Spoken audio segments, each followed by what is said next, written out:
Hi guys, um, welcome back to my channel. If you're new, welcome to my channel. I look like shit, and I'm sorry about that.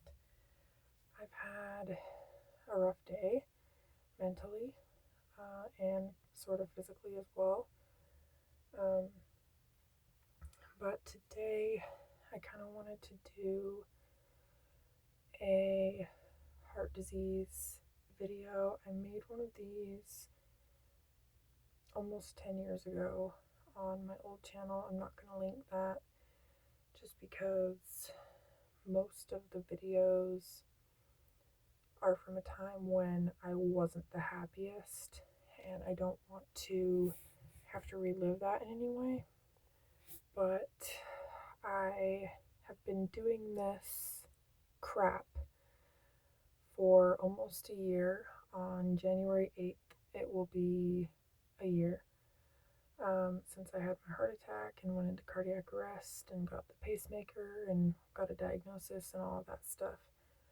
Um, for those that don't know, I was at work in early January at my old job of this year, and I had been working for several hours, and later that night I was told, I don't remember this, but I had texted or called my Aunt Casey, and I told her that my heart rate was over 180 beats per minute. And I had my watch on, so that's how I told her that. And then minutes later, I went from serving customers in the deli to on the floor, not breathing. I was blue, and I was rushed to the hospital by ambulance, and I ended up at the best hospital in the state. It's called Intermountain Medical Center. It's a huge hospital. It's got like a cancer wing, pediatric wing, cardiovascular thoracic wing, which I was in. I was treated there for a while with the proper medical care and technology and stuff. And then from there, they transferred me back to the original hospital I was at, which is where I get seen for my checkups now.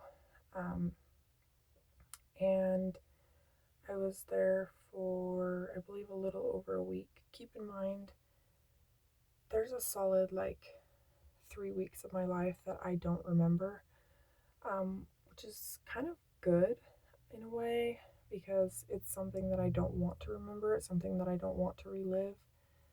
Um, so, yeah, from there, I ended up getting a pacemaker. You can actually kind of see it. And that's the scar. It goes from here to here. So a very small scar. But like I said, you can see the shape of the pacemaker.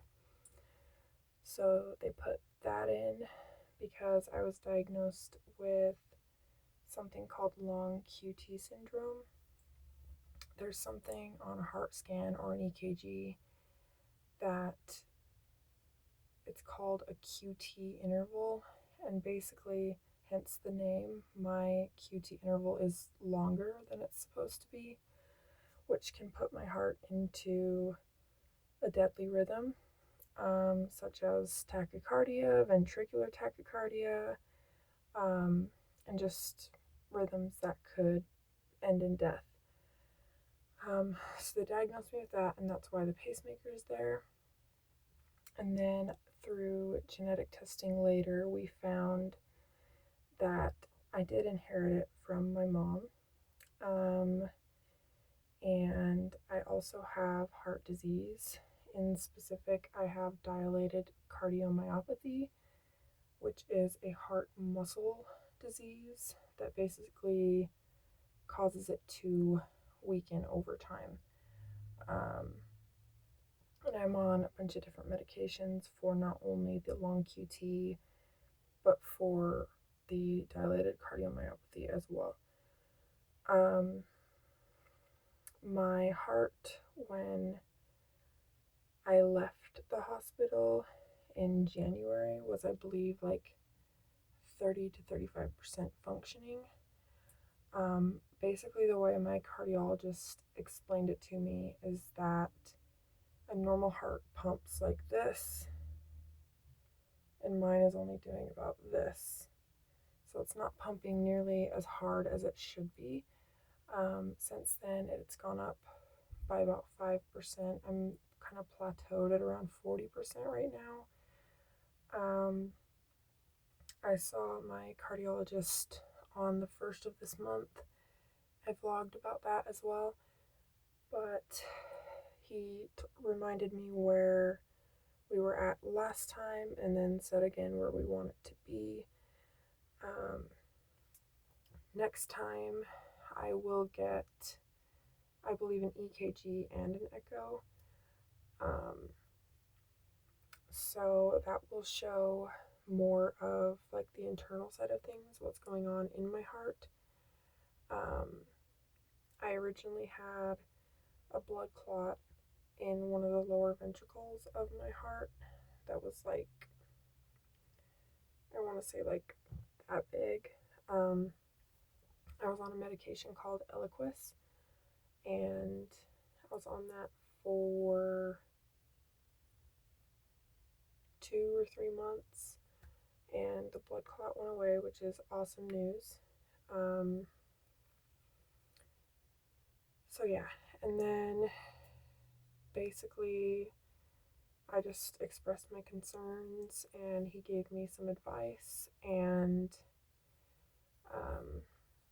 at my last appointment before this last one, I heard the news that if something happens again, like a heart attack, I will need a heart transplant in the future. Now, hearing that is obviously hard. It fucked me up for like a solid week. But one thing I learned from my mom's battle with heart disease was how not to handle it. And that's like no hate to my mom, and I'm not like disregarding what she went through. I'm just saying like certain situations she didn't handle how she should have, and that's why I believe, at least personally, that that's why the reason that her heart failure got so bad so fast. So yeah, it's obviously hard to hear, but I think through hearing that news, I don't want to say it, but it's kind of all there is to say.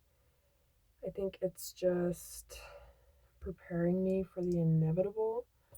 I don't like to say that because obviously that's not what any of us, including me, want.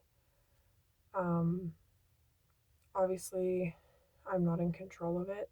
My heart's going to do what it's going to do, and I have no control over that. But if it happens, it happens, and that's something I'll have to work through when it comes. And if it doesn't, it doesn't, and that's great. Which obviously we're hoping that nothing ever happens again. So far, since I left the hospital in January, I haven't had any new episodes. Even like up to my last appointment, the ICD report for October was completely clear. If you don't know, my pacemaker sends a report like once every month or a couple months to the hospital. My heart can send emails. How cool am I? No, that really can happen, but yeah, it's so far there's been nothing new, no concerns. I haven't had any episodes, like I said, since I left the hospital in January. So that's great news. But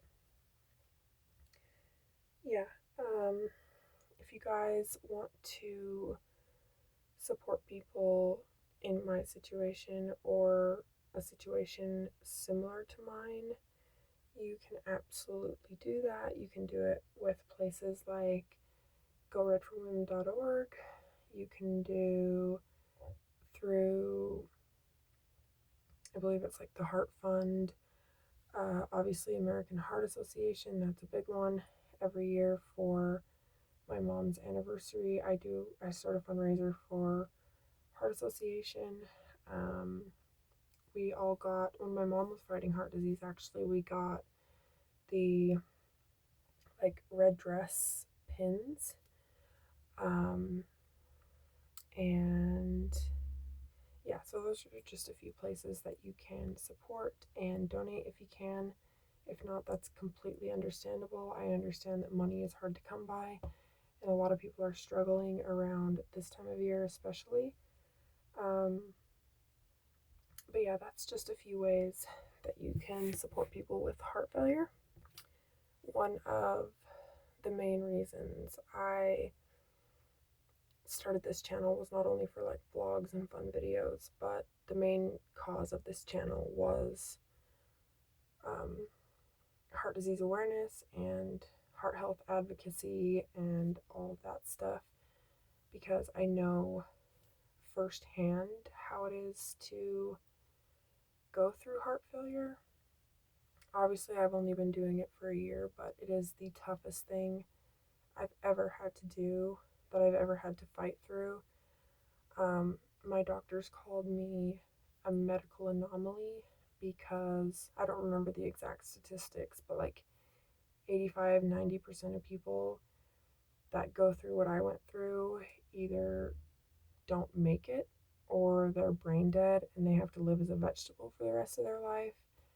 I could have been wheelchair bound, I could have been bed bound, I could have had serious brain damage, serious memory loss. I do have a little bit of memory loss when it comes to like the 3 weeks surrounding the incident.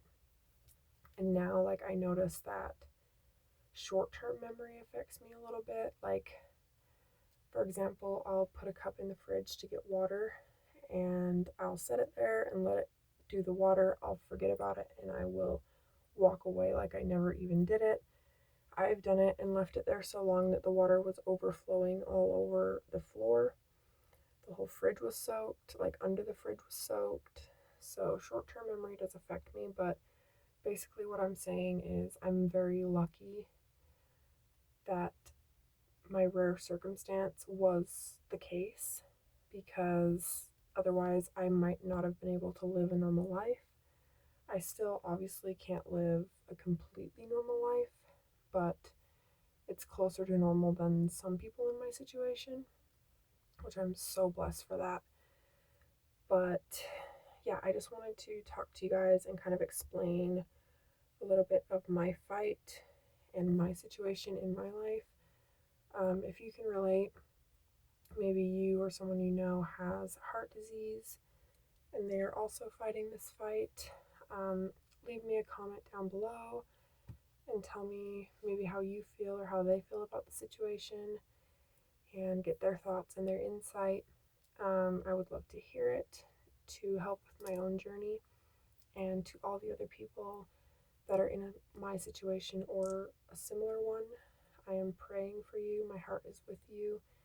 And I don't know exactly what you're going through, but I know most of it. I'm going through it myself.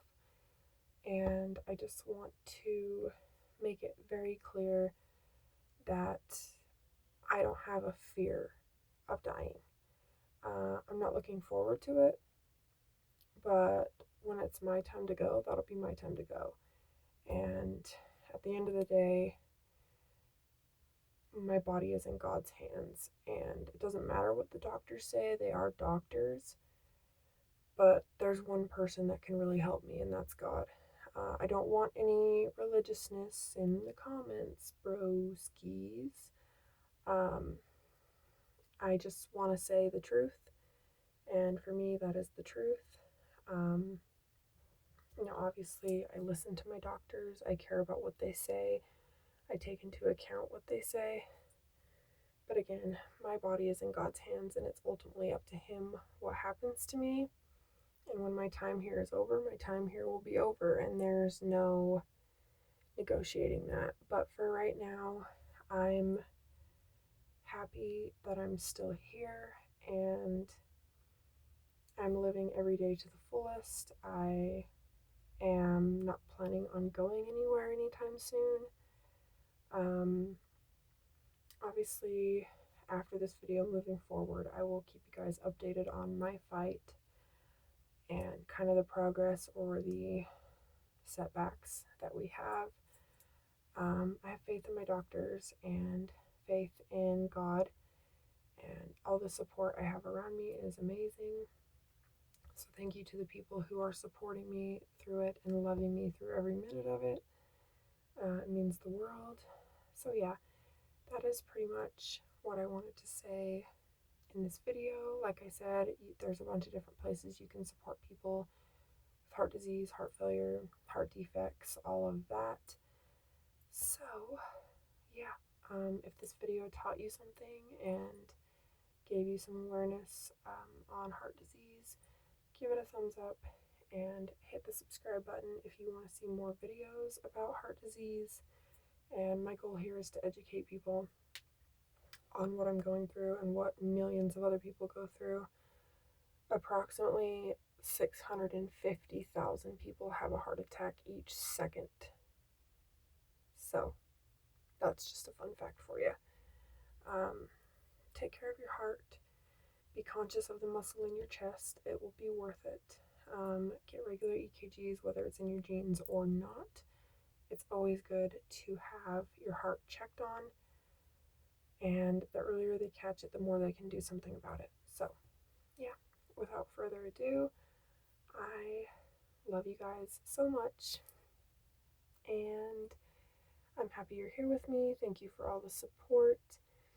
And I'm glad you guys are enjoying the funny videos of me and my sister. We have so much fun making them, and there's actually a new one coming hopefully tomorrow. But yeah, I'm going to stop babbling and let you guys go on about your business. But I hope you guys enjoyed, I guess, this video, and I will see you next time. Bye. Mwah.